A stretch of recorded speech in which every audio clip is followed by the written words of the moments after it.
मैं यहाँ इस्लामाबाद में था 4-5 रोज़ और मैंने ज़रूरी समझा कि हमारा सिंध के तहरीक पीपल्स पार्टी के जो लीडर साहब हैं, जिस अंदाज से वो सिंध में छोड़ के सिंध में नकल जारी है, सिंध में बूटी माफिया चल रही है, सिंध में तालीम मतलब पर्चे आउट हो रहे हैं, 2-2 भील का केस बन रहा है, सिंध में क्या कुछ नहीं हो रहा और वो यहाँ बैठे हुए हैं कश्मीर में आ गए। तो मैंने ज़रूरी समझा कि इस्लामाबाद के सहाफ़ियों को कुछ बता दूँ। तो बात यह है कि दूसरी मतलब अफसोस नहीं है कि आज माशाल्लाह ये जाती उम्रा की फूलन देवी और हमारे लाड़काना के बॉबी ये सब कुछ छोड़कर यहाँ पहुँचे हुए हैं। जाती उम्रा की फूलन देवी को मैं समझता हूँ कि उनकी हैसियत ये रह गई है जैसे फिल्म में एक्स्ट्राज होते हैं कि जब ज़रूरत पहुँचती है तो मैदान में आते हैं। एक्स्ट्राज जो है हीरोइन से ज़्यादा डांस कर रही होती है। एक्स्ट्रा जो अदाकार होता है उसकी फुर्तियाँ ज़्यादा होती हैं, जबकि वो उसका फसाने में जिक्र नहीं होता है।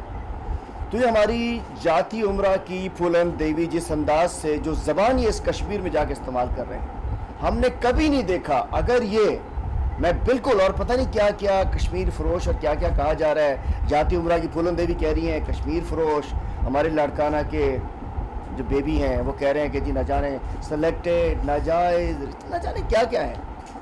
बात यह है कि आज सियासत में इन्होंने इक़दार ख़त्म कर दी है, इखलाक ख़त्म कर दिए हैं। इन्होंने ये भी नहीं सोचा कि इसका नुकसान कश्मीर में बैठकर ये हमारे कश्मीरी भाइयों को कितना नुकसान पहुंचा रहे हैं।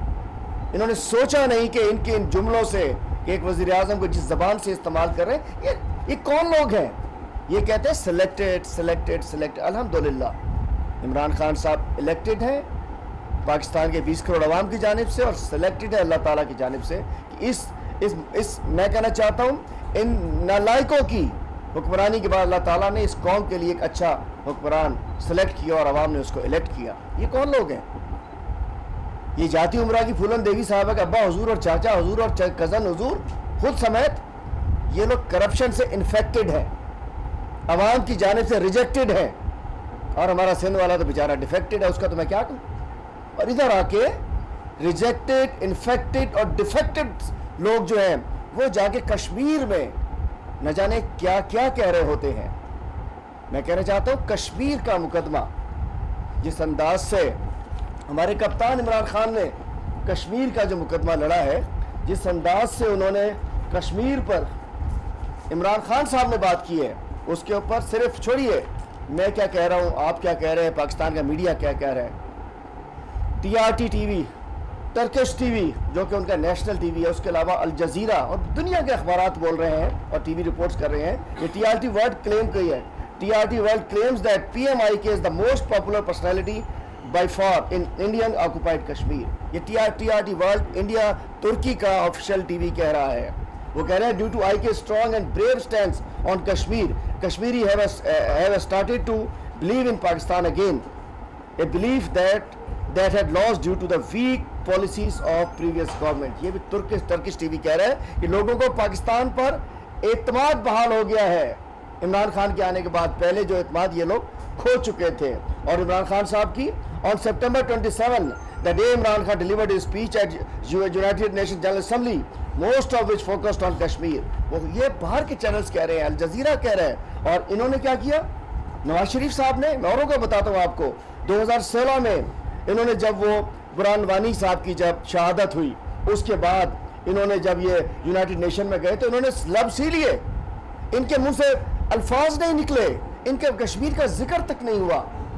और जब ये इंडिया जाते हैं कश्मीरी रहनुमाओं से मिलने से इनकार करते हैं। नवाज शरीफ साहब सचिन जंदाल से मिल लेते हैं और अपने बिजनेस पार्टनर से मिल लेते हैं, लेकिन कश्मीरी लीडर से मिलने को ये इनकार कर देते थे। और आज उसकी एक वो मैं कहना चाहता हूँ कि रिजेक्टेड जो एक उनकी जो फूलन देवी है वो आज जाके बताती है कश्मीर को हम ये कराएंगे।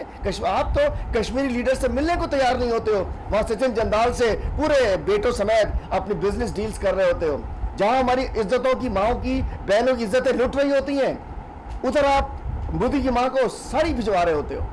इधर हमारे कश्मीर में खून से लाल हो रही होती है वहाँ की सड़कें, आप रेड कारपेट पे मोदी के साथ सफर कर रहे होते हो। ये तो नवाज शरीफ का मकरू चेहरा है। PMLN कश्मीरी कभी पंचायत में गवाल मंडी का हूँ, कभी कहते हैं कि मैं रायबंद का हूँ, और कभी कहते हैं कि मैं कश्मीरी बन गया हूँ। तो मैं कहना चाहता हूँ 2016 में नवाज शरीफ ने ये किया था।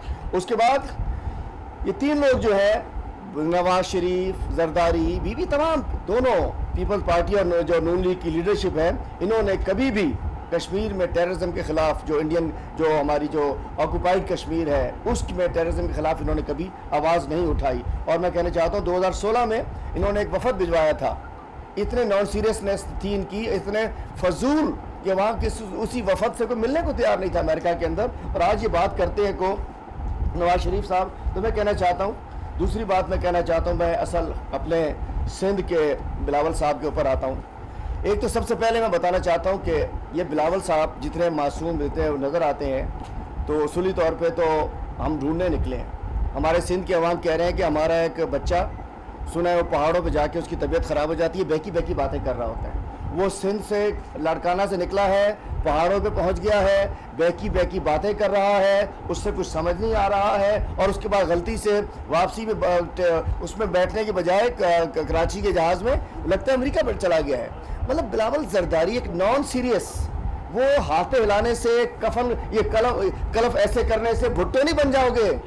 भुट्टो बनने के लिए भुट्टो होना ज़रूरी होता है, जरदारी भुट्टो नहीं बन सकता है। और दूसरी बात हमें एक और चीज़ पता चली है कि एक मुराद अली शाह साहब जो कि लॉबियस्ट फर्म इंगेज करने गए हैं, खुद गए अमेरिका, जहाज़ दे दिया बिलावल जरदारी साहब को। ये 13 साल के अंदर सिंध का जहाज़ और हेलीकॉप्टर चिंची रिक्शा की तरह चला है, W11 की तरह चला है, किराए के रिक्शे की तरह चला है, किराए की टैक्सी की तरह चला है। और वो शाजिया बीबी फरमाती है कि बिलावल ने मिनिस्टरों से लिफ्ट ले ली थी। अरे भाई, ऐसे करके कहा था कि लिफ्ट चाहिए, कोई बिठा लो, भाई हमें भी लिफ्ट दे दिया करो। अबड़ो साहब भी आते हैं सेनेट के इजलास में, इनको भी लिफ्ट दे दिया करो। मैं भी हर 15 दिन बाद इस्लामाबाद आता हूँ, आपको लिफ्ट मिली? आप भी सिंध से आते हो। वो जहाज़ जो है, मतलब वो जहाज़ इनकी अयाशियों के लिए है। तो मैं बताना चाहता हूँ कि उस जहाज़ के ऊपर भी कल मैं मिनिस्टर सिविल एविएशन से, सेक्रेटरी एविएशन से, हमने इंशाल्लाह 13 साल में जो सिंध के जहाज़ उन्होंने गलत इस्तेमाल किया उनका इंशाल्लाह हिसाब किताब होगा। और ये वो सीवी है, ये खुसूसी तौर पे पीपल्स पार्टी ने तैयार कराई है अपने आने वाले लीडर के लिए। और मुराद अली शाह ये सीवी लेकर अमेरिका गए हैं, पहले एडवांस पार्टी, और ये एडवांस पार्टी जो है बिलावल साहब की ये सीवी, ये पीपल्स पार्टी ने, हमें तो घूमते फिरते कहीं से सोशल मीडिया से सीवी मिल गई है। ये खुसूसी तौर पे सीवी तैयार कराई गई है। और आपने पढ़ा होगा इस सीवी के चंद चीज़ें हैं। ये कह रहे हैं, as Pakistani current government will not bow down to the west, I am here to facilitate your demand. I can be refused, trusted by the work since my party facilitated over 340 US drones in Pakistan during its tenure. ये बात करते हैं कश्मीर की, बात करते हैं खड़े होने की। मैं समझता हूँ कि सीवी बड़ी ज़रूरी है जी, बड़ी काम की सीवी है। ये हमारे लाड़काना के माशाल्लाह एक हमारा बेबी गया है यहाँ, ये सीवी पहले भेज दी गई है। इस सीवी में बताया गया है कि मैं आपको ज़्यादा काम कर सकता हूँ। जरदारी साहब ने 340 ड्रोन कर हमले कराए थे। हो हुक्म करो, साढ़े लाई कोई हुक्म, बेओ को हुक्म, हमारे लाइक हम हाजिर हैं। बात यह है कि वो लोग, वो अमेरिका, पहली दफ़ा कोई वर्ल्ड लीडर, कोई मुसलमान लीडर आया जिसने कहा एब्सोल्युटली नॉट, पहली दफ़ा हिस्ट्री में हुआ है। नहीं तो ये तो वो लोग हैं जो कहेंगे वाई नॉट, ड्रोन मारना है वाई नॉट, अड्डे चाहिए वाई नॉट। ये एब्सोल्युटली नॉट करने के लिए दीन ईमान पर पुख्ता होना चाहिए, लीडर होना चाहिए, विजन होना चाहिए। और आज जब अमेरिका वहाँ से भाग रहा है और ये अमेरिका के पीछे भाग रहे हैं, मैं कहना चाहता हूँ सिंध के 8,900 अरब रुपए लूट के अंदर 2,000 अरब से ज़्यादा की करप्शन करने के बाद आज अमेरिका में जाकर लॉबियस्ट फर्म जो इस्तेमाल की जा रही हैं। नवाज शरीफ की बात करते हैं, किस किस मौके पे हमने नहीं देखा कि इन दोनों पार्टीज ने क्या नहीं किया। पाकिस्तान तो किसने तोड़ा, सबूत मौजूद है किस पार्टी ने तोड़ा। नवाज शरीफ ने किस किस मौके पर, जब यहाँ इंडियन सदर आता है तो यहाँ प्राइम मिनिस्टर आता है तो कश्मीर हाउस का बोर्ड हटा दिए जाते हैं, यहाँ से इंडिया जाते हैं कश्मीरी लीडर से मिलने से इनकार कर देते हैं। मैं कहना चाहता हूँ इस रिजेक्टेड, इन्फेक्टेड और डिफेक्टेड लीडरशिप को पाकिस्तान के अवाम छोड़ चुके हैं।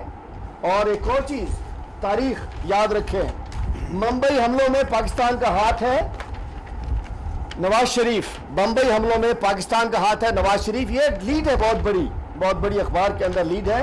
और हुकूमत मिली तो आईएसआई आर्मी से तहकीकात करेंगे। ये फरमा रहे हैं कि हुकूमत मिली तो आईएसआई से तहकीकात करेंगे। भारत को शाबाश पर शाबाश, कारगिल कमीशन बनाया, यहाँ कोई इंक्वायरी नहीं होती। भारत कह रहे हैं जी बड़ी शाबाश है। उसके अलावा मैं कहना चाहता हूँ कि ये, और उसके बाद भारत के एक आईजी का, इंडिया के भारतीय इंस्पेक्टर जनरल का बयान आया, अजमल कसाब मुंबई हमलों से कोई ताल्लुक नहीं था, इसको नेपाल से गिरफ्तार करके भारत लाया गया और जानबूझकर पाकिस्तान को बदनाम करने के लिए बंबई वाले केस में इसे सजा दी गई। ये हम नहीं, भारत का 21 ग्रेड का साबिक आईजी कह रहे हैं। और मियां साहब क्या कह रहे हैं? पाकिस्तानी दहशतगर्दों ने मुंबई हमलों के में किरदार अदा किया। और ये नवाज शरीफ ने तस्लीम किया। हिंदुस्तान टाइम्स ने सुर्खी लगाई और माशाल्लाह हमारे जो मीर जाफर, मीर सादिक, मीर दूसरे वाले, उन्होंने जाके घर भी दिखा दिए जाली। ये वो लोग हैं जिन्होंने अपने कारोबार के लिए, अपनी खानदान के लिए, अपने पैसे के लिए पाकिस्तान को इन्होंने यहाँ पहुँचाया है। तो मैं कहना चाहता हूँ आज पूरे पाकिस्तान को जान लेना चाहिए कि ये वो पाकिस्तान दुश्मन है। ये कहते हैं कश्मीर फरोश, ये ज़मीर फरोश लोग हैं, ये वतन फरोश लोग हैं। ये गिलगित बल्तिस्तान में भी जाके ठंडी हवाएं खाने पहुंच गए थे। अब ये दोनों कश्मीर में जाके एक फर्स्ट लैंग्वेज इस्तेमाल कर रहे हैं। मैं कह रहा हूं शर्म आनी चाहिए, डूब मरना चाहिए। इस जबान इस्तेमाल करने वालों को सोचना चाहिए कि उनकी डिलीवरी क्या है, उन्होंने क्या किया है। और सिंध से बिलावल जरदारी बात करते हैं। बिलावल जरदारी अच्छा हुआ, मैंने मशवरा दिया था ट्वीट के अंदर कि इधर भी ना कह देना कि जैसे गिलगित में कहा था कि हम गिलगित को लाड़काना बना देंगे, फारिग कर दिया लोगों ने। मैंने मशवरा दिया कि गलती से भी ना कह देना कि गिलगित को, कश्मीर को लाड़काना बना देंगे या कश्मीर को सिंध बना देंगे। तो भाई अगर कश्मीर को लाड़काना या सिंध बनाने का कह दिया तो पता चलेगा कि सिंध वालों को कुत्ते खा गए।